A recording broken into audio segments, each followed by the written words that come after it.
Okay, welcome everyone to this masterclass using financial data to scale with confidence. I'm really excited about this specific masterclass because this is a topic that Adam and I talk with Lucro clients and general chiropractors and healthcare providers all the time. We talk about all the time about when you're trying to make a CEO decision-making framework, you first and foremost need to start with the goal and the reason why you're a business owner in the first place is because the financial potential of being a business owner versus working for someone else. The ceiling of opportunity is much higher owning the business than being employed by someone else. And so when you go through your decision-making process, you have to look at your P&L. You have to look at your financial data, your revenue, your profitability, how much you're spending on your team, your marketing, your overhead, those major bucket areas first and foremost. Then and only then do you know exactly where to dive deeper into your show-up rates, into your sign-up rates, into your LTV,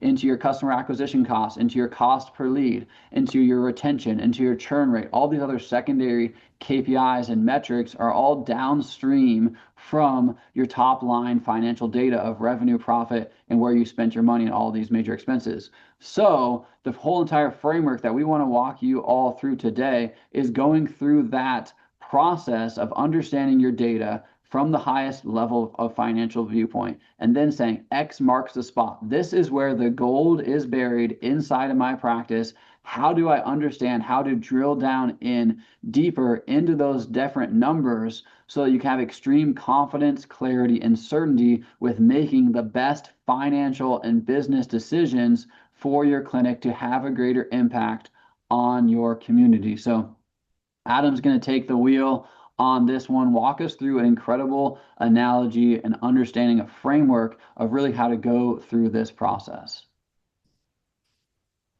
Thanks, Dr. Josiah. So I'm going to use poker as the lead-in to profits.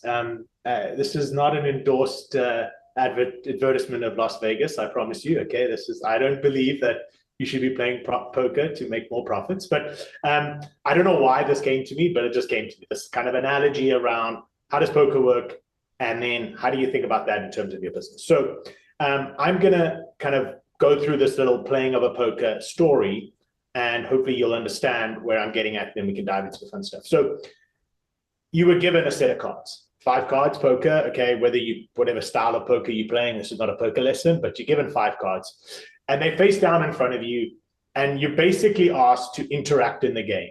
What are you going to do? Are you going to raise? Are you going to go all in? Are you going to fold? Are you just going to check? Like, what are you going to do? Well, what are you going to? It's impossible to know what to do. Why? Because firstly, we have no idea what our 5 cards are. Okay, so the first stumbling block is, well, I don't know what I have. I don't know what cards I have. So how am I ever going to know how to, enter into the game? Well, okay, so what happens if you had this hand? Okay, so you have this random 2, 5, 9, 7, and a jack, completely different suits. What are you going to do? Are you going to fold? Most poker players would probably be like, hey, I'm going to fold. This is not very good. Okay, I don't want to play this hand. But what happens if you have this hand? We got a full house, queens and tens. Okay, we could have gone a royal flush, but that would have just been boring. So what are we going to do? Well, we're probably going to be more aggressive here. We're probably going to be thinking, hey, I'm in with the shot here. I can make some money. How can I drag some people along with me to sucker punch them at the end to make some money? Okay, pretty normal. We understand we're playing the game. So what happens in a game of poker is 4 key things happen for you to be successful. The first thing that happens is we need to know which cards we have. Pretty self-explanatory, super simple. We need to know, do I have this bad hand of random cards that don't match to anything, or do I have some decent cards? I want to see what my cards are. The second thing I need to know is, well, how does this game work? Am I aiming for maybe 2s are the lowest and I'm playing some random game, it's not poker, and I actually want to collect a bunch of 2s? But no, if you know poker, okay, ace is the highest, and we want things like flushes and royal flushes and straights, and then full, 4 of a kind, then a full house. And okay, we're not going to go down there, but you need to know. If you don't know, you don't know. Maybe the first hand that I showed you, if I go back, maybe this first hand is actually the really good hand. Well, you only know that because we know the rules of the game. We know that, hey, we need to do X, Y, and Z for it to win, okay? So that's to me, the simplistic part of playing poker. I know those two things. I like card games.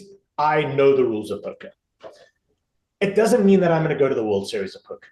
Okay? It doesn't mean that I'm going to walk into Vegas and go to some of those poker tables and put a whole lot of money down and think that I'm going to do anything. Why? Because there's two other elements that are fundamentally important if you really want to be good at poker. The first is you've got to understand how the odds work in the game, the nuances of the game. There are 52 cards.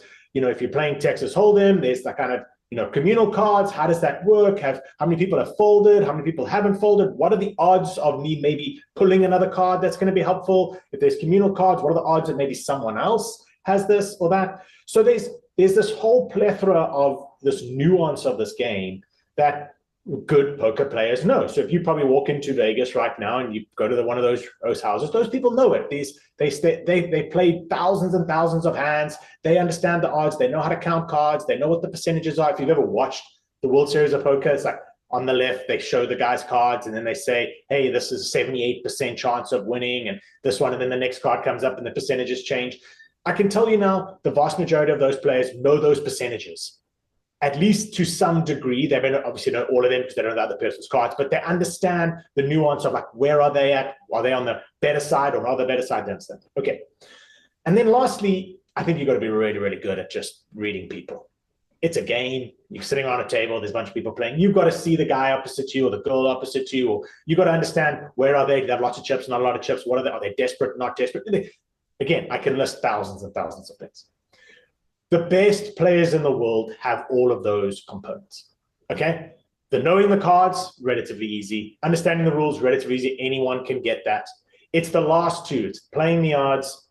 That's repetition. That's understanding the game. That's, learning the intricacies of the game. And then reading people is, an art that, it's probably one of the most powerful arts in the world. It's like, how to win friends. What's that book called? How to influence friends. And how to win friends and influence people. That's the one. It's like, why? Because the world's about people. So how does this, a little analogy about poker, relate to doing business? And so these are my 4 steps that I think are hugely important if you want to be good at business.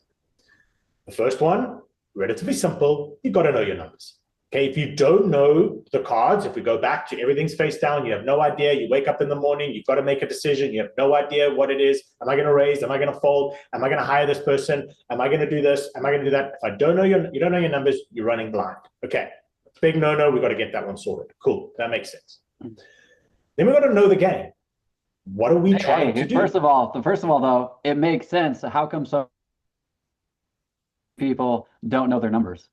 I want to pause here because it's like you can't even go to knowing the rules, playing the odds, reading people, understanding the game, assessing profitability, leading with confidence, being the CEO. You can't do any of those next steps unless you know your numbers. So that's what's so fundamental. And that's obviously what we preach day in and day out with Lucro. That's why, I created Lucro with Adam, and the whole entire premise behind all of this is because we realized this was the most fundamental missing gap, that everyone was trying to play a game and make decisions and scale without knowing their numbers, without even knowing what cards they had been dealt, right? And so just think about how silly that would be for any poker player, to just sit down at a table, never look at his cards, and raise, hit, stay, fold, whatever, and just never look at his cards. He could have the greatest hand, he could have the worst hand, any sort of possible combination of possibilities, and have no idea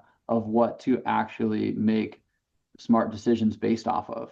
So let's just keep this as the fundamental premise, right, of doing business. Is you got to start with knowing your numbers, whether it's your financial numbers, your show up rates, your sign up rates, your cost per lead, all sorts of other metrics in a practice. But fundamentally, at the very top is your financial data and knowing those numbers. And I agree with you. And we can sit here and we can talk for hours on exactly that. I'm going to make an assumption right now that if you're on this call, you're serious. You want to move your business forward. You take what you do seriously. So I'm going to assume you know your numbers, because if you don't, then we've got a long way to go. Okay, and if you don't know your numbers, there's lots of solutions. We'll talk about that later. But I'm going to assume you know your numbers, because to me, that's like the price of entry. It's like you can't walk into the stadium until you buy a ticket. Like, if you want to be a business owner, you got to know your numbers. Okay, so I agree with you. We can talk about why people don't know them, and way too many people don't know them. But my assumption moving forward is we know the numbers. Okay. The next step is we've got to understand how to win. So what is winning in business? Now, Simon Sinek will say to you that, business is an infinite game. There's no such thing as winning and losing. You're basically just playing to stay. And I fundamentally agree with that. Like, there is no prize at the end of the day. There's no trophy. You're playing to stay in the game. But you can still understand what's being successful. So I'm going to use the word winning. I'm using the terminology of maybe playing a poker game or a sports game. There is a difference in business. Obviously, it's a continual thing. We know that, but I'm going to use the same terminology because I still think it's applicable. We want to win. Every time we measure, every month, every quarter, we want to win. We want to feel like we're winning. We want to feel like we're moving forward. We want to feel like we're getting the outcome. We've taken what we've had and we've turned it into something better. We've got a business and it's better and it's doing better. It's making more money. That's what winning is. And in our world, we define that by the perfect P&L. And why do we define that by the perfect P&L? Because the point of running a business is to generate a profit. I'm yet to find someone give me a better reason for that. Yes, you can say, I want to support people. I want to support my family. I want to support my kids. I want to impact my community. Yes, you do that by running a profitable business that is sustainable. So the bottom line is it has to be profitable. That's ultimate winning. There's no other answer. And the perfect P&L just gives us the view of how to win. It shows us the winning formula. Okay, wherever you are, what does winning look like? And sometimes you can do really well compared to that. You can not do pretty well. It's kind of a bit of a grading system, but that's the rules. And I'll go back to the perfect P&L when I go into the dashboard. We'll talk about it. But that's the rules of the game, is the perfect P&L. Then we get to me, the fun part. Now, those two, I'm going to assume again, if you're a business owner, price of entry, you should know these things. You should know what your numbers are and you should know how to win. You've decided to become a business owner. So I was using this funny story, or this analogy with Dr. Josiah the other day. If you woke up Bryson DeChambeau or Scotty Scheffler at like 1 o'clock in the morning and you said, hey, Scotty, how far do you hit your 9-iron? I can almost guarantee to you, he'll tell you within a couple of inches, not even feet. Why? Because that's his entire job. His entire professional life is about hitting those clubs to the pinpoint accuracy each time. You wake him up and you ask him, he'll tell you. And then you can say to him like, well, I want you to dial it back 5%, and he'll dial it back 5%. You're a business owner. So we should be able to wake you up at 1 o'clock in the morning and say, hey, what's your numbers? How do you win? You should know those things because that's what it means to be a business owner. The next two is where I think it gets really interesting, because anyone can do the top two. And why can anyone do the top two? Well, I'm going to be a little bit brazen right here. You could just pay Lucro and you get the top two. Okay. So it's kind of that simple. You just pay for a service like Lucro and you get the top two. You know your numbers in full clarity and you know if you're winning or not. So there is actually no excuse, because even if you don't do it yourself, there are a solution immediately available to teach you how. The next two is where it gets a little bit interesting, because this is where the rubber hits the road. This is where being a good business owner starts to come to the fore. Like, now you've got to understand, well, how do I use this? How do I assess profitability? How do I assess decision-making to improve profitability? How do I make sense of these different pieces, i.e., how do I play the odds? How do I make sense of what's happening so that I can win? You got to start doing that. And then I believe you've got to be a very confident person. And if you've started a business, you're already a pretty confident person, because not everyone wakes up in the morning and just starts a business. So you got to be confident to take all of that with a confident CEO mindset, and then be bold, be brave. The best word I've ever heard for this is chutzpah, which is, just like you've got to have the willingness to go forward and be bold and make bold decisions and lead your team forward. Okay, so if you have those four, you should win. And what I want to spend the majority of my time now talking about is that assessing profitability bucket. Okay, Dr. Josiah's our last masterclass was all about the CEO mindset. So we've spoken about that at length. There's a whole masterclass on that. That's great. You can go watch that. I think that's the cherry on top. That's the glue that puts all of these things together that really moves people forward. You are on a call with one of the most successful chiropractors that is probably in the world. And I can say that because I know it for a fact. Why? Because Dr. Josiah has a CEO mindset that is unlike many, many people. And he's been able to put this all together and move his business in a way that not many people have been able to do. But I want to now take a step back, and I'm going to really drill down in on that assessing profitability, what we call the Lucro flow and Lucro insight. So before I jump to that, Josiah, do you want to add anything? No, I think, like you said, the first two, someone else can do for you, right? We went through the CEO mindsets, right? And to me, that's also, very step by step out. What you're going to go in, like I said, playing the odds is really the more of the art form, and it's really having the nuances and knowing some other numbers within your practice as well that I know you're going to get into. But this is, like you said, you've been saying this repeatedly for so many people, is this is what you signed up for when you became a business owner. I've talked to people and said, like, I'm not good at numbers. It's like, well, you need to be at least understand them to a certain level. Otherwise, you might have picked the wrong career choice, So it's just, I think I really appreciate that about Adam. You keep it simple. You do a great job of, well, this is just the way it is. We don't want to sugarcoat things and, just pretend that you don't need to do these things and you can just haphazardly be successful, temporarily, a month here or a month there. Yeah, you're going to get random success. If you don't know what your cards say and you just randomly bet, you're going to win occasionally, but you're probably going to lose most of the time. So if you want to have consistency, with taking the correct actions, consistency with success, if you want success to be predictable, and you want to sleep well at night because you're very confident that you're making the most important decisions with confidence in the right decisions, this is exactly how to do it. So let's jump right into the Lucro flow. Okay, so if I go back one step, I'm going to make some assumptions. We know our numbers. We know the perfect P&L. Why? I'm going to share a dashboard with you in a second. I'm going to share the Lucro dashboard. I'm going to show you the demo account. It has all those two components are there. That's what we do here. It's now the next step is what we're focusing on. Okay, so if I logged in to the Lucro demo, I'm in the Lucro platform, and I'm now looking at the demo account. So just so everyone knows, I'm looking at the demo account. I'm going to walk through the demo account. When I say to people, do you know your numbers? Or when you ask the question, do you know your numbers? This is the common starting point for everyone. Do you have a profit and loss statement? Okay. And so here I have a profit and loss statement for you. For the month of October, this is a profit and loss statement right there. Okay. This is combined with a balance sheet. I don't want to get technical. Combined with a balance sheet, the story of your business.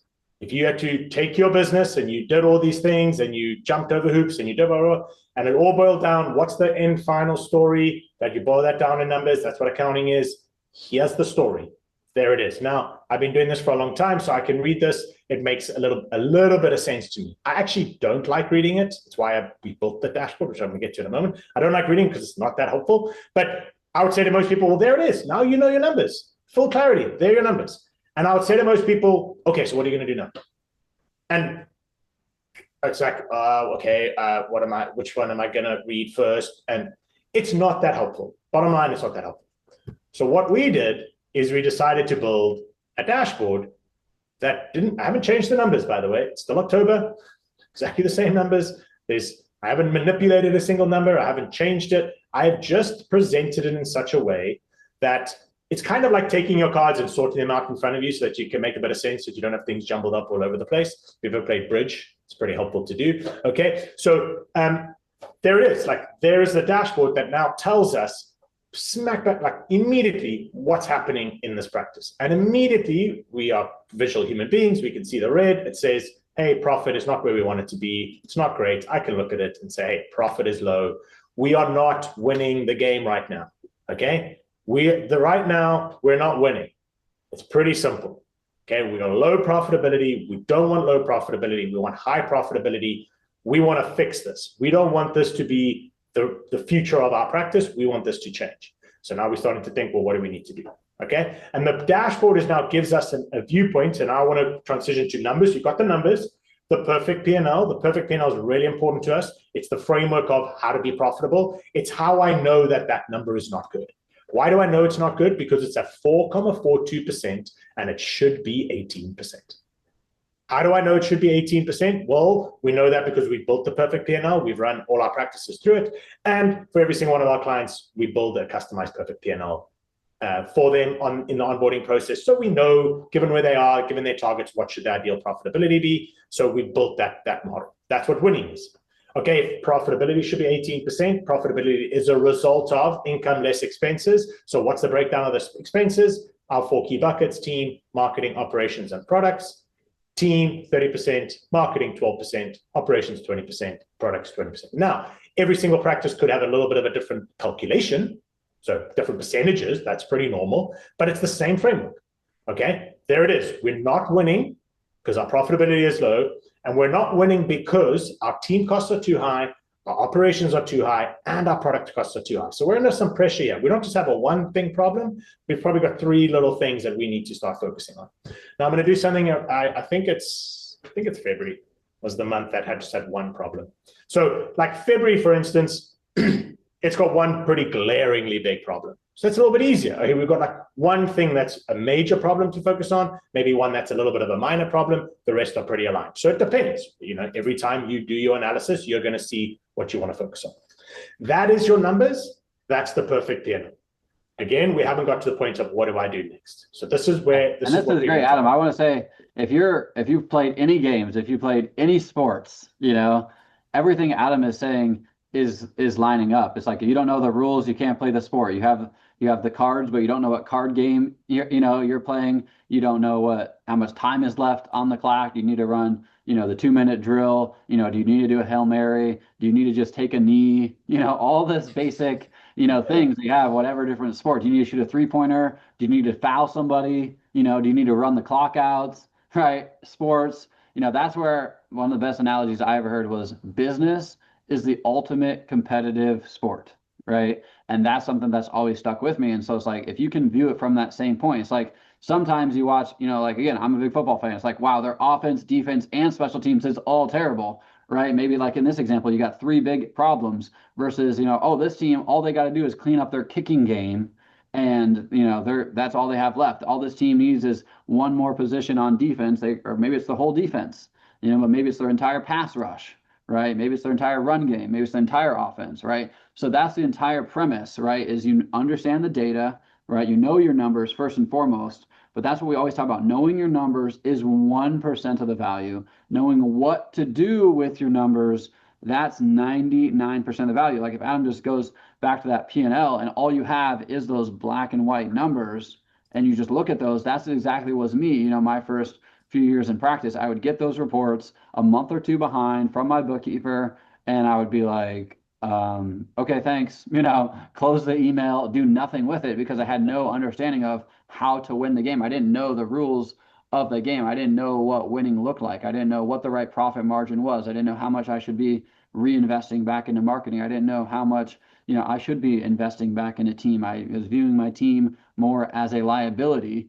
versus an asset. Right? I was like, holy cow, I'm spending too much on this, right? Versus, wow, like I'm getting a phenomenal return on what I'm reinvesting back into my practice. So again, let's just keep shaping your mind, on the entire premise of what we're trying to do and how we're trying to understand our numbers and how we're trying to take action on the numbers and focusing on the biggest bottlenecks. That you're going to have 1,000 things you always could do, right? There's going to be multiple areas that you can improve, but which of these areas is going to move the needle the biggest? Which one is going to take the least amount of work and have the greatest impact on your business? That's what I always tell everyone. If you have one thing as a CEO on a note card, on your mirror, on your steering wheel, as the background of your phone, in your bathroom, it should ask that question: what is the number one thing that I need to do that's going to take the least amount of work and have the greatest impact on my business? And a true CEO is re-asking that question to themselves every single day,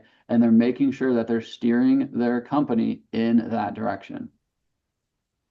Amazing. So this, I'm gonna not talk about how I do this. Okay, this is what I've done for a long time. I can open up 400, close to 500 practices. I can open up this exact view and see exactly this. It's unique because it's different for each person's, but I've got access to this. So what do? Like, I'm looking at this, what next? So this is a brand new thing that we've added into the Lucro dashboard. So if you're a client and you're on here, you've never even seen a tutorial on this because it was literally launched yesterday. We built this concept called the Lucro Flow, and it's our way of conceptualizing how to think about building your practice. And I'm a little bit frustrated because this is how my brain has worked for a long, long time. And it's taken me too long to get it into this format. So I firstly want to apologize, but here we are. So it's right here. When we built the perfect P&L, okay, we built the perfect P&L in these key buckets. It's based on team, marketing, operations, and products. Now there's lots of subcategories underneath them. Don't want to get nuanced here. But there's a reason why. Because the numbers need to tell the story of reality. The numbers tell the story of what's happening in real life. So we can't let the tail wag the dog. That's the thing I hated about accounting the most, is you look at a P&L and it's alphabetical order, accounting fees at the top, and then bank charges, and it goes down. It doesn't tell any story. It's got no flow. It doesn't tell the story of what's actually happening. It's why we built the perfect P&L, because I want the numbers to tell the story of what's happening. This is the story of what is happening in your business for every single one of you. Doesn't matter where you are, doesn't matter what you're doing, this is your story. The only difference is at what level of the story are you at. And my best analogy is this, and I was a little of a geek when I was growing up, is I love playing Age of Empires, okay? So it's like— I love that too, and StarCraft. Okay, I never played StarCraft. Okay, let's talk about that later. Talk about that. Age of Empires. So I was actually thinking about this morning. In Age of Empires, you build the barracks, and you build like a level 1 barracks, and then you have, let's say, level 1 housing. And then you go to the barracks and you're like, hey, I want to upgrade my barracks because I want a better person. And they're like, can't upgrade. You have to upgrade housing to level 2 first. You got to go back to housing, and you got to upgrade housing to level 2. And the game, how incredible is that game? It's so true of life. Like, you can't just have one area that's amazing. Like, they all connect to each other because it's a story. You got everything gets better as you go. That's what the story of your business is. SimCity would probably people play that too. Yeah. Yeah. Okay. So what is the story? Here is the story, and we built the perfect P&L on the story. And I'm sorry it's taking me so long to get to. There are 5 steps to the story of your business.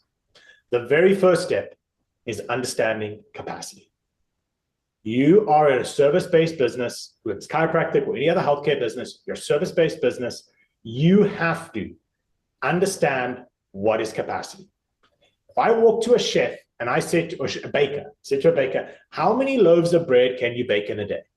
They're going to go, okay, I know how long it takes to mix everything. I've got X size oven. I've got so many trays. I know how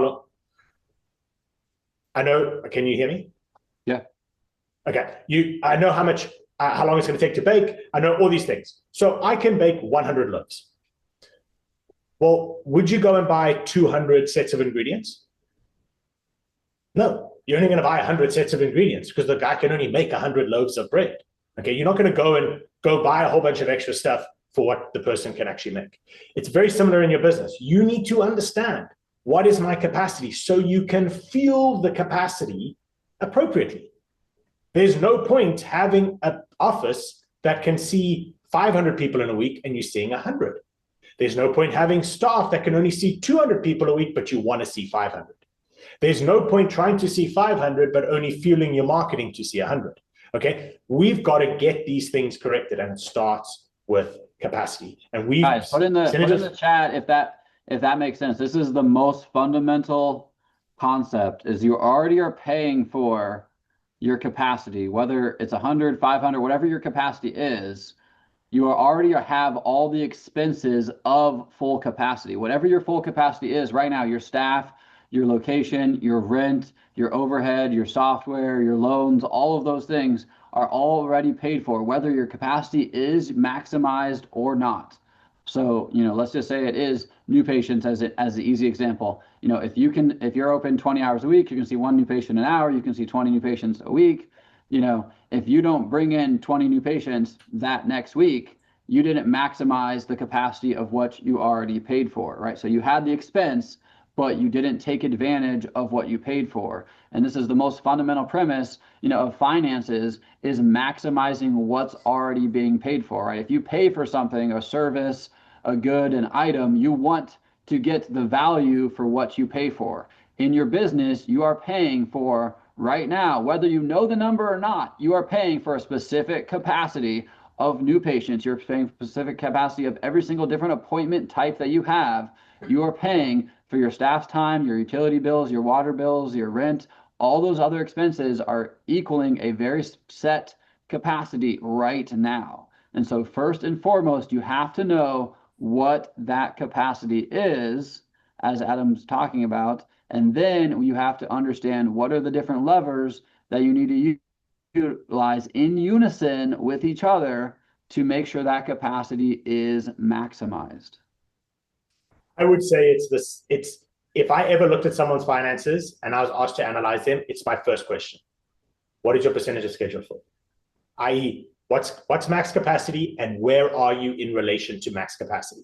That answer is going to decide a number of different ways I go. I don't want to look at marketing. I don't want to look at operational costs. I don't want to look at any team costs until I understand where are we in relation to where we could be, because I can't make a good decision. So it definitely starts there.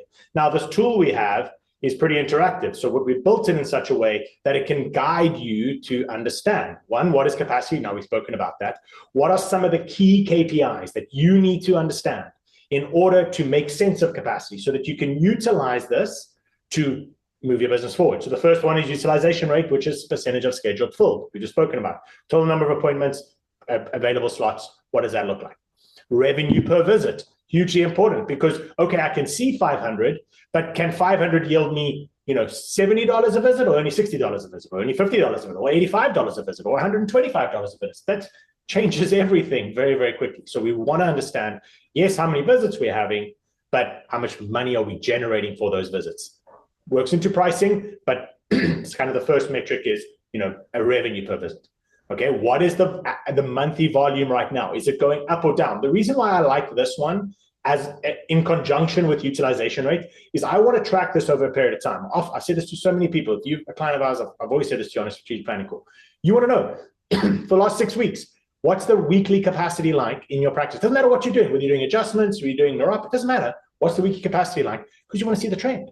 Is it going up? Is it going down? Is it flatline? Is it wavy? Hugely important. We've got to understand what is our weekly volume. What's gonna make a huge difference to filling that capacity is our close rates. We got all these people maybe coming in. Are we converting them into patients? So massively important metric that we want to know, are we good at taking a lead and making them a patient?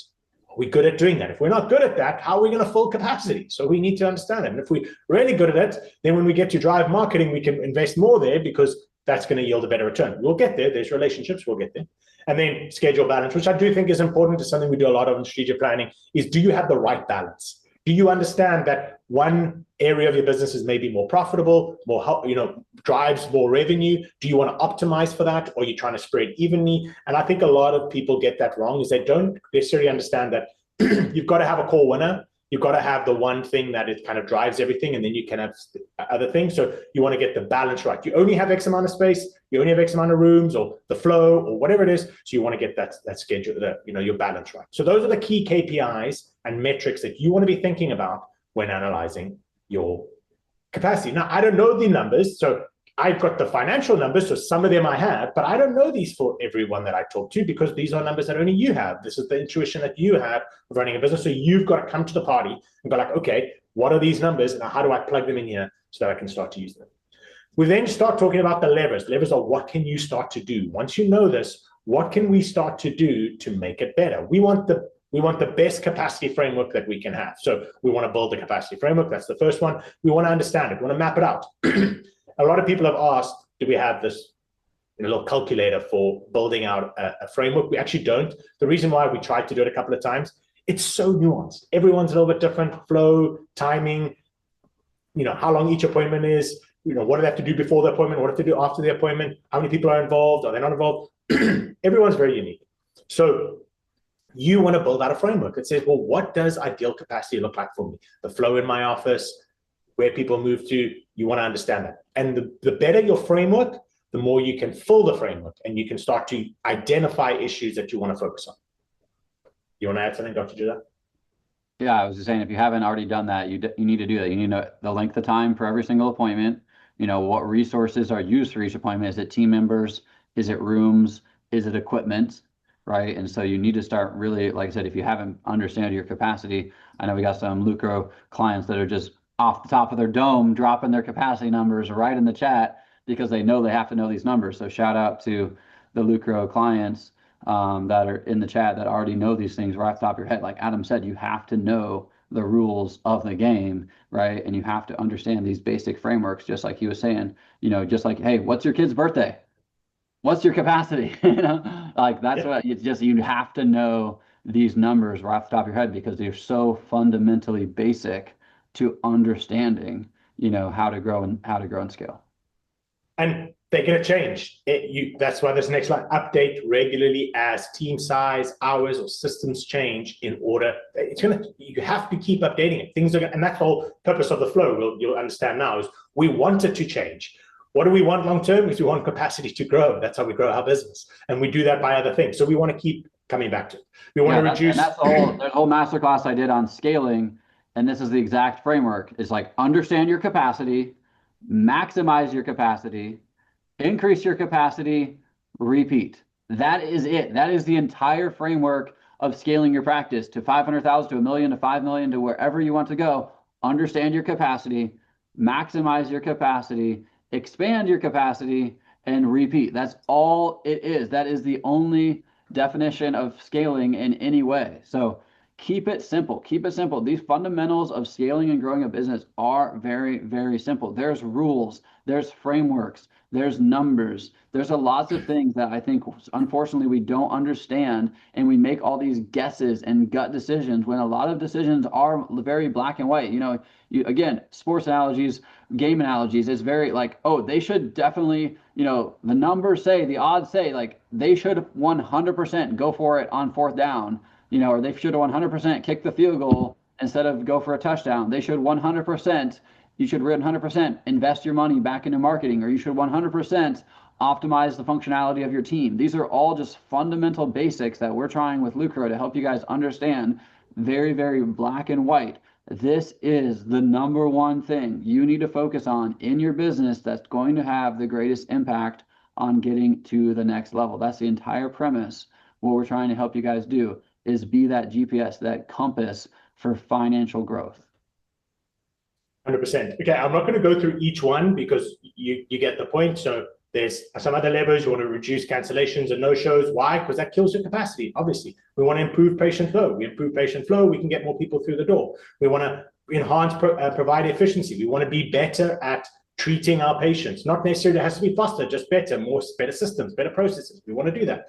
And we can leverage pricing. Why? Pricing is a big thing that I don't think enough clinic owners are thinking about. And old school, supply and demand. There's a graph that's got a supply curve and a demand curve. When it meets in the middle, that's the ideal pricing.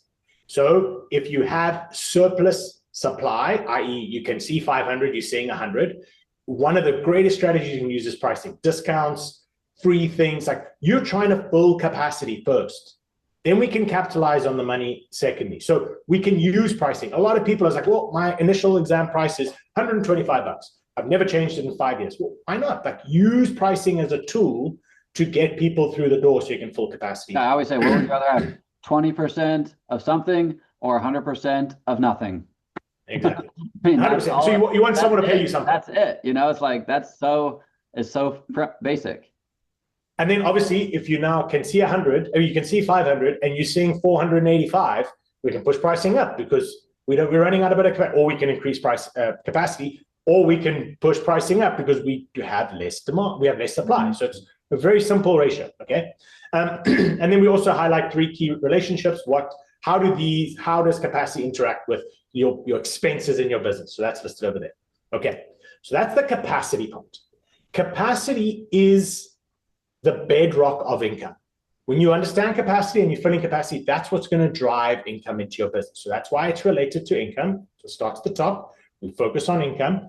So our view is you can look into capacity, see what the key KPIs are, see what the key levers are. Okay, now I want to do some more analysis into this. I can go into income. And from here, I can start to do some more in-depth analysis on, well, where is my income in relation to where it should be. Now, I'm only looking at financial metrics. I don't have those other metrics. I don't know your utilization rates. I don't know percentage. I don't know that, but this is giving me an idea. It's starting to show to me, hey, we had a target and we maybe missed our target, or we know that it can be X and we're not there. What does that look like? We are now only 78% of our target right here. So financially, it's telling me we're not at capacity. So that's now the financial cue is we're not at capacity. Now I need to go and think about, well, am I not at the capacity? What is my percentage of scheduled fill? Is it because I didn't connect enough money per visit? Do I need to push revenue per visit? Do I push close rate to get, as you can see, but there is a financial equivalent to that. Another thing we built that if you are a Lucro client, you've never seen before because it was built yesterday, is our Lucro Insight. So the Lucro Flow is the big picture, capacity first, we go to income. Okay, what's happening with income? We now have what we call Lucro Insights, which is a similar process where it starts to give you more in-depth insights into income. So what's the definition of income? Well, there it is. What are some of the key considerations? This is important because if I'm going to analyze something, I want to give context to it. I've never stepped foot into a practice. I don't know what's happening every single day, so I want to give context. So here's some of the 5 most important questions that I think that you should ask yourself. If you're ever going to analyze income, ask these 5 questions. Has income increased or decreased compared to last month? Why is that important? Because trends are important. Are we going up? Are we going down? Is this a once-off or not a once-off? We want to understand where are we in relation to the bigger picture. The trend over time, as I said, is this, what's our 3-month, 6-month, year-to-date trend? Are we going up? Are we going down? Is it, we want to understand what this looks like. It could be really helpful for you to understand what is the mix between volume and value. Is it gone up because we saw a whole lot of more people, or has it gone up because we charged more? Or has it gone down because we saw the same amount of people but we charged less? Or has it gone down because we saw less people? So you want to kind of understand, is it a pricing or a volume game? That's going to help you make some decisions. Obviously, one-time things. Is this a one-time or seasonal? You may live in Florida and you know that at certain times in Florida, your volume is going to increase compared to other times in Florida. That's the nature of how your practice runs. So you want to understand those nuances. And then a collection is a big one. I thought we had a credible month. We saw 500 people, or we saw 500 people a week, but maybe you are heavy in insurance and you're not collecting at the rate you should be collecting. You cannot tell you how many horrific stories I've heard of people not collecting hundreds of thousands of dollars over the courses of years because of inefficient systems. You want to understand that. Likewise, there's some levers that you can pull. But what can we do? We can look at pricing, great level. We can patient increase, volume conversions, enhance retentions and show-ups, expand care. All of these things that you can start priming you to think about, hey, I'm trying to read the odds. Remember, we go back a step. We know the numbers. We know what's winning. I'm trying to read the table. I'm trying to read the odds. What do I need to do? What's my best next step forward? As Josiah said, what's the simplest thing I can do to move forward? So here, we're prompting you to start to think about, why can't we give you one answer every single time? Because everyone is uniquely different. You have to answer these questions. And if I ever got on a call with you, I would have asked most of these questions before I do anything, because I have to know the context of what it is. This is phenomenal. This is great. Put it in the chat, what you've gotten out of this so far, insights you've had, because this is what people really need to understand. Again, like I said earlier, whether it be a sports, whether it be a game, I think is the easiest way to think about it. It's like, yes, maybe 90% of the time, the best play is to do this specific thing. But when you're in the red zone and that person is double teamed and you're on the left hash, then maybe you need to do something else, right? And so I think that's the big issue that I've realized, especially in the healthcare profession, is there's so many people that are just following very general advice, very broad scope brush strokes of like, you should do this, and this is what this person did, and this is what that person did. And that might work right off the bat to help you get launched, but then as you start to go, there's going to be nuances. Like Adam said, you live in Florida, during the winter, you're going to have a much different crowd than at the peak of July, with snowbirds, right? So there's that's not taught by any coaching manual. Oh, hey, this seasonality is different over here. Oh, hey, your reason is actually because you have this very specific team member that has this very specific skill set. Or your reason is this over here because this team member is terrible cultural, fit and causing all sorts of retention issues, right? I mean, you can't just broad stroke, this is the solution that everyone needs to take when their number is X or their number is Y. We had a question in the chat that I want to address is, where does the income target come from? That's right in the front end of the Lucro onboarding process. Is we sit down with Adam or one of our CFO team members, and we analyze your pricing, your protocol, your marketing, your team, everything from a financial standpoint. We architect an entire game plan and say, this is where you are, this is where you want to get to. What are the bottlenecks? What are the levers? What are the areas that you can shift immediately that are going to have the greatest impact on impacting your revenue right away? Okay, and we want to make those changes immediately, and then we want to look and reevaluate and recalculate, the next month and say, okay, we made these changes, these things were improved, we got rid of this area, that's no longer a problem. Now we have this new opportunity over here that we're going to optimize that over the next 30 days. Then you get another report at the end of the next month. Okay, that area got first, but that first one, we kind of took our eye off of it. We got to clean that back up, optimize that one a little bit. That's the number one focus. The third month, whole new area that we've uncovered of opportunity because we solved the first three. Now we're moving into the next one and so forth. And that's what business is, this dynamic, ever-changing, ever-evolving areas. There's fundamental premises at the very top, like we've been talking about, of financial data. What's my revenue? What's my profit? How much am I spending? The perfect P&L. You understand the rules to the game. And now we're getting into these nuances, these different ways. We say, hey, X marks the spot. You definitely have more revenue potential, but where you dig, exactly what you need lever you need to pull, what consideration you need to dig into, or relationship with other part of your practice you need to dive into is going to be variable, right? So being able to drill down into and make those next decisions with extreme confidence, just saying, oh, I think I just need more new patients, and that's the big problem, is people just want to keep throwing more new patients at a problem that might not be the issue at all. It could be, but it could be something completely different. 100%. And I would say, if you just followed this framework and you went in and said, okay, income is not where I want it to be, make sure I understand the definition, answer all these questions, look at the levers, understand what the relationships are, you will know what to do. Your body, your intuition will be like, hey, I read this question, I can't answer it. It makes sense to me. Maybe I should go try and answer it. Or maybe I should go try solve that one. And that could be the one thing that you focus on. And that I almost guarantee to you is enough, because these are all the levers that you can really pull. Yes, you can maybe pull a couple of them more, but these are the major ones. We've done this countless times. These are the ones that are going to make a difference. So you're going to want to pull every single one of these at some point. Of course you are. And I don't try to pull all five at the same time. You're probably not going to succeed. But at some point, in some iteration, you're going to pull one of these levers. So choose the one that you feel like, hey, I agree with that. That one I think could make a difference, and go all in. Go and pull that lever as hard as it can be pulled, execute it, do all the other things that need to happen, get all the components right, then analyze it. Did it work? Did it not work? And then we can go from there. That's really what you need to do. I can tell you the levers to pull. I don't always know which one exactly to pull until I ask these questions. That's why you're going to ask the questions, understand it, and then get to the levers. Okay, now you can do that. Now I want to go back to Lucro, and I'm going to go a little bit quicker through all of these now, because you understand I went pretty in depth into calibrate capacity, but the rest follow the same process. If you understand your capacity, the next thing you want to do, and this is not exactly in the order that it always has to be in. You don't have to go here.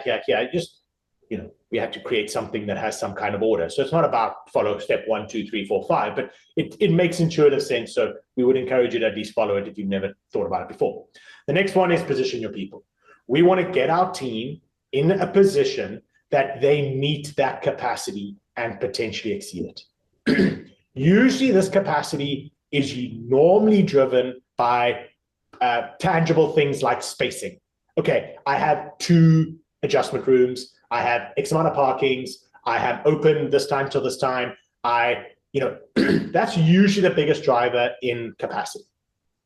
What's the quickest way to solve that without changing any of that? Is have this rock star team that runs even more efficiently in that system, that gets people in and out in a more efficient manner, that people aren't waiting on, creating an incredible experience. We've spoken about the experience. You want to keep patients, create an incredible experience. It comes down to people. Okay, so this one is all really centered around people, predominantly, like obviously it's people, but how are you positioning people? Where are you putting them on the bus that you have the best bus you can? So everyone's in the right place, to do what they need to do. Again, there's a bunch of KPIs and a bunch of levers. I'm not going to go into all of them. If you're a client, you can go through all of them. You can also watch the replay and you want to read each one of them. They are right there. It's pretty simple. But you're really trying to make sure that this team is going to maximize this capacity. Yeah, and the best example I can is that's how we did 5.5 million in 1,800 square feet. They were like, "Oh, how did you do that?" And it's team. You know, we had incredible team members. We had incredible efficiency. You know, everyone knew their role. They knew the amount of time that everything was supposed to take. They kept the flow moving, and we maximized, you know, that 1,800 square feet. 100%. And you can go into the team dives into the team cost. Then there is a bunch of considerations to think about, levers to pull. And we've got a lot of content on this. Team performance reviews, getting aligned, KPIs, you know, building rhythms and structures. We've got tons and tons of resources on that. Why? Because we built the resource. Why? Because we know that that action leads to a positive outcome, and it sits right there in team. We understand our capacity. Do we have the right team in place to make it reality? Then we move on to the third one. This is the one that I think is the single greatest weakness in the clients that we work with, i.e. chiropractors, healthcare providers, driving demand in such a way that we truly play to win. I still feel like the vast majority of people I talk to play not to lose. We want to play to win. We want to be on the offense. We want to go take the game away from everyone else, if that's the analogy it is. And I still believe it's, and working with Dr. Josiah, not only in his clinic, but also in Lucro, it's where I think he is a masterclass. He's a master at this. He's got this mindset of, I'm going to be on the offense here. There's no defense. I'm on the offense. I'm going to take this game away from everyone else. And building a demand center that gets people to want to walk in, gets people to stay when they walk in, gets people to amplify your message, to amplify who you are, is probably the single greatest asset you can have in your business. Now, people will say your team's probably your biggest asset. You're probably right, because it's the biggest expense. This is the thing that is going to ultimately fill up that capacity, and that's driving demand and getting people through the door. And I would say by default, every single person should spend way more time, effort, and energy in driving demand, understanding how to get people through the door, understand how to do marketing, sales. I use the word driving demand because it's a mixture of marketing and sales. It's retention, it's team, it's culture, it's experience. There's like a whole bunch of things that exist in this one. So I don't want to just say marketing because that's maybe too simplistic. It is really driving demand. Again, there's a series of KPIs. Okay, a massive one Dr. Josiah often talks about is the break-even ROI. How much can you spend in marketing just to break even before you even make any profit? A great metric to use to think about how much you can invest more, how much you can go more. Josiah, do you want to talk more about that? I know you love that. Yeah, topic. This is one of my favorite ones that you have to know it off the top of your head. It's just 100 divided by your profit margin. If your profit margin is 40%, 100 divided by 40 is 2.5. Your profit margin is 33%, 100 divided by 33 is 3. That you have to know that number. Put that number in the chat if you know that number, because that is your break-even point. And so if you spend $1,000 on marketing and you have a 33% margin, you know you need to get $3,000 in revenue from $1,000 in ad spend, because $3,000 in revenue times 33% equals $1,000 in profit. Spent 1,000, made 1,000 in profit. That's your break-even. So if you know that very, very, very basic formula, then you know how to track your marketing against that. And as long as you're making more than that break-even point, then you want to continue to spend until you hit capacity. Again, like I said earlier, would you rather have 100% of nothing or 20% of something? Even though maybe right now, you know, let's say you're getting 7x ROI on your marketing, you only need 3x. Okay, that's awesome. But then someone told me like, well, when I keep spending more, then it drops to 5x. I think I should stop spending. I'm like, well, what's your break-even point? And they're like, what are you talking about? I did the formula. Again, theirs was at 3x. Hey, you only need 3x, you're getting 5x. So yes, to fill your schedule 50% full, you might get 7x return. But then to go from 50 to 70% full, maybe you're only getting 5x return. It's still above your break-even point. So then to go from 70 to 90%, return, you maybe drop down to 4x return. Hey, it's still above your 3x. Do it. You're making a slightly less profit margin, But again, it's 20, 40, 50% of something versus 100% of nothing. Then maybe from 90 to 100%, maybe it drops to 3.3x. Hey, again, is that 0.3 is still something, versus 100% of nothing, because again, you're paying for that 100% capacity, whether you use it or not. So hopefully you can see how these are all tied in, right? This is just flowing right back up to capacity, right? And your team is a big factor in and that determines your capacity, right?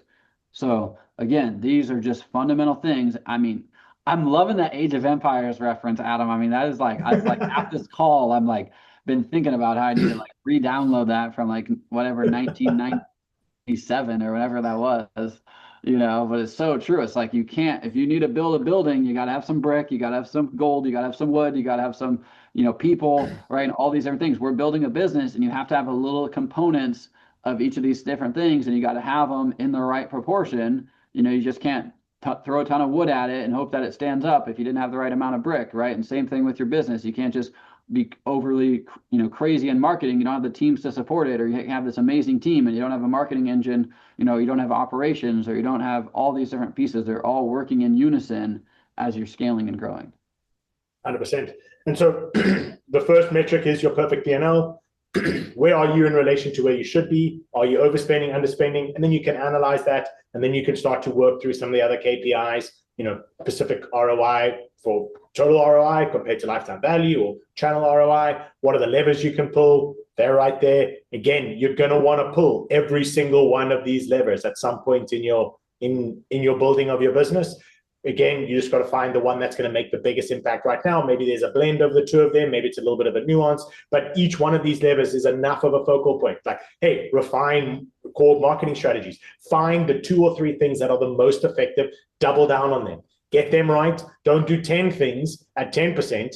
Do one thing at 100%, or 2 things at least 80%. You're going to be a lot better. Okay. You've got to be good at sales. If you can't do sales, there's no point getting a bunch of people rocking up at the door and then they don't stick around. So you want to work on that. You're going to want to work on every single one of these. It's just a matter of when, as you answer these questions, you're going to start to figure out which one it is. Again, you can then go to marketing and see, okay, well, let's what are the financial elements of marketing? Okay, it's not too bad. I'm right where I want it to be. That's not too bad in this picture. That's great. Okay, my trend is, it's going up. I'm spending more money on marketing. Am I seeing the correlation to income or not? Okay, then I can start answering the questions. Am I seeing, what are the strategies I want to work on? Okay, considerations, you can answer all the questions.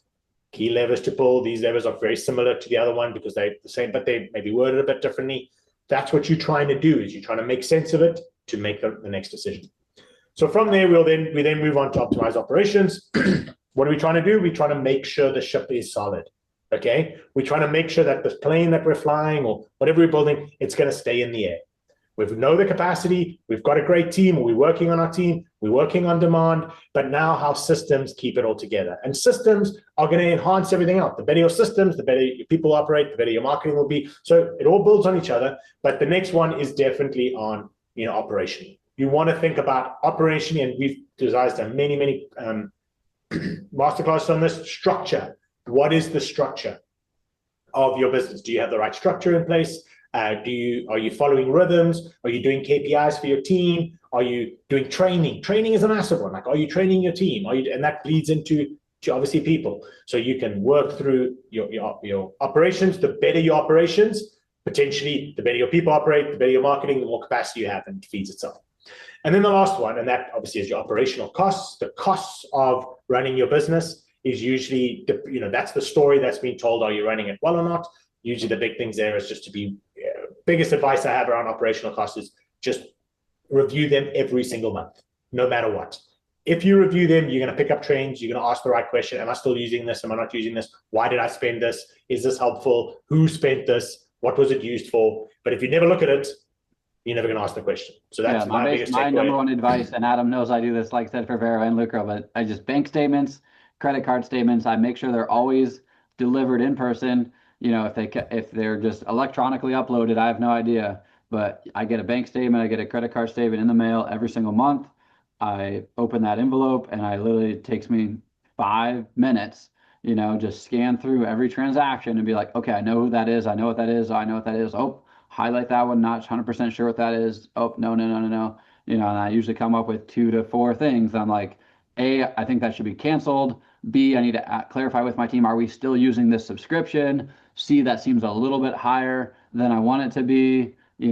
Are we getting the full value? Oh, we're still using that vendor. Are we actually still getting the full value out of what we're paying for? So that's just a very basic functionality. And obviously you can do it right inside Lucro as well. Yeah.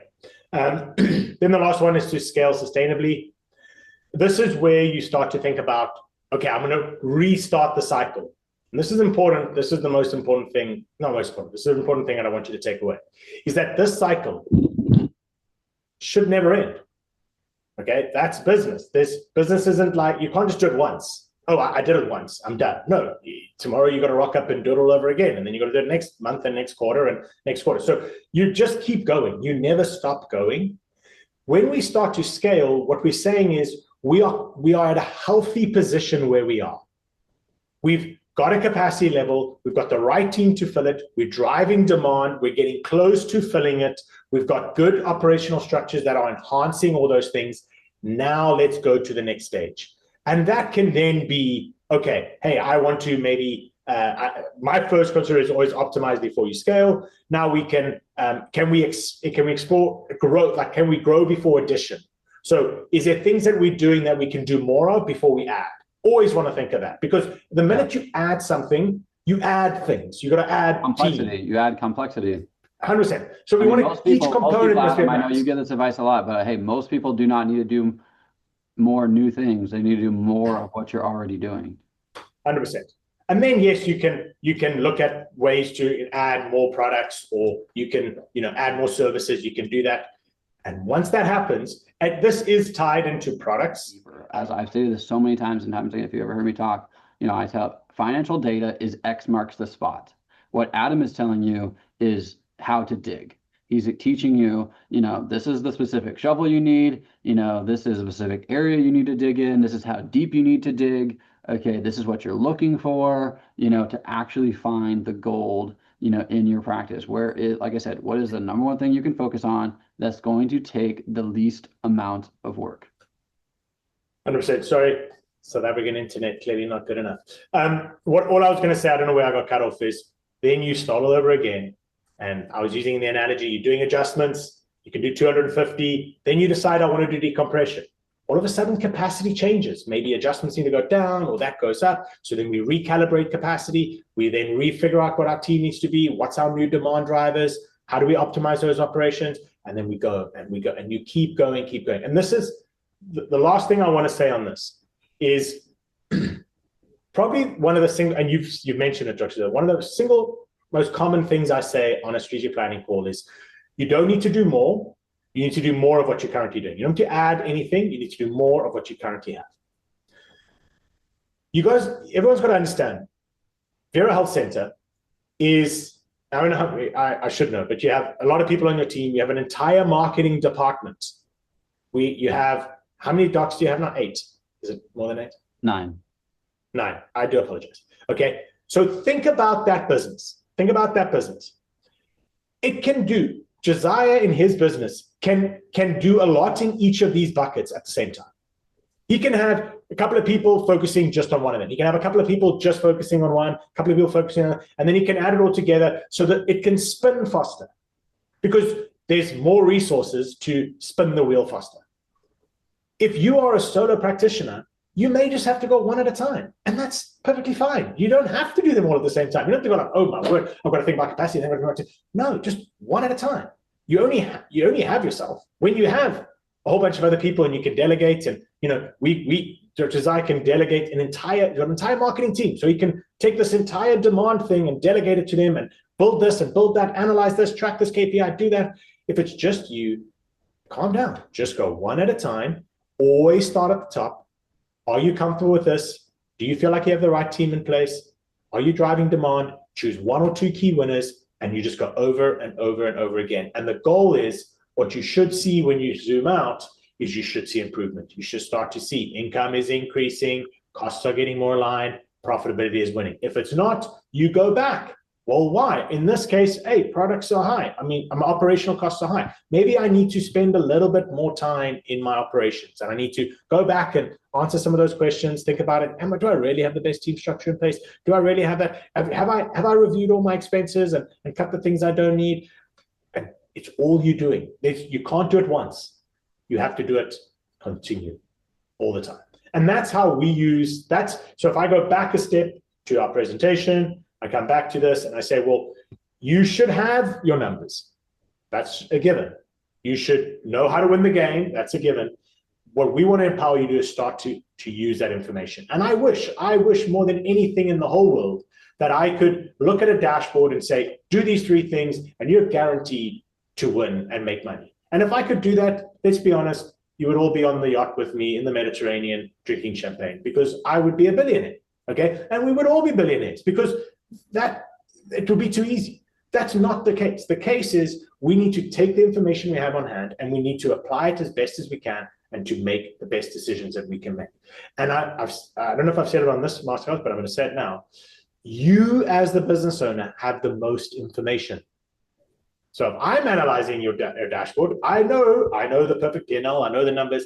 I have to ask you a whole plethora of questions to figure out, are you at capacity? What's up with your team? Are you driving demand? What's this rate? What's your true ROI? What's your break-even point? I've got to ask you all those questions. You know those answers. So back yourself. You should, and if you don't know them, that's what you need to go get because you're gonna have to give them to me then. So you may as well get them yourself. That's why we built Lucro this way. Because if you have the dashboard, if you have your numbers, you have the perfect P&L, you know what to focus on, you are going to make incredibly good decisions, at least they're going to be way better than they've ever been. And you don't need to pay $150,000 to $200,000 a year to have some CFO come and tell you what decisions to make. You don't need it. You just need the right information to make the right decisions at the right time. So to me, that all leads to ultimately not allowing yourself to have any more blind bets. Okay, so we've agreed. Like, we're not just going to go, oh, maybe, I think I'm going to do this. No, we're better than that. We've decided to run a business. We're putting our big girl and big boy pants on. We're going to do this thing properly. We're going to be the best we can be. We need to know our numbers. They're there in front of us. And now it's about leading with confidence. It's like, okay, I've got what I need. Be bold, be brave, go make those decisions. Dr. Josiah talks about it all the time. Fail fast. Maybe that lever you pulled didn't work the way you wanted to work. Well, you had to try it at some point. So at least now you know it didn't work. Or at least now you know how to put it differently next time. Or you know how to think about it differently next time. There's nothing wrong with that. You have to. There's no ways you're going to pull the lever and it's going to work every single time. It's like walking up to the slot machine, pull it, and you win. No, it doesn't work that way. But in my mind, if you have these components and you're bold enough and you're prepared to have the mindset of a CEO and you're prepared to be confident in that, make the decision. And then it comes down to action. And then you just got to do it because no one else is going to do it. You can't outsource being the CEO of your business. You can't outsource the one making the decision. Hey, that was you awesome. got to do it. Hey, that was phenomenal. Hey, and like I said, Lucro clients, jump in your software. As Adam said, he's been working hard to get these software updates done yesterday, literally right before we had this call. So, you know, if you have been with us with Lucro for any period of time, you have realized that we are pushing out updates for software ridiculously fast. I have a Tesla and it got an update this morning and it can do all sorts of new cool functionalities and features. And that's what we're trying to do with Lucro, is continually update new functions, new features, new capabilities all the time. Make your life easier, make it more simple, make your action steps, you know, with more confidence and certainty with your own individual data to grow and scale and get that to the next level, have a bigger impact on your community, create greater levels of freedom for yourself, for your family, for your practice members. So thanks everybody for joining this masterclass.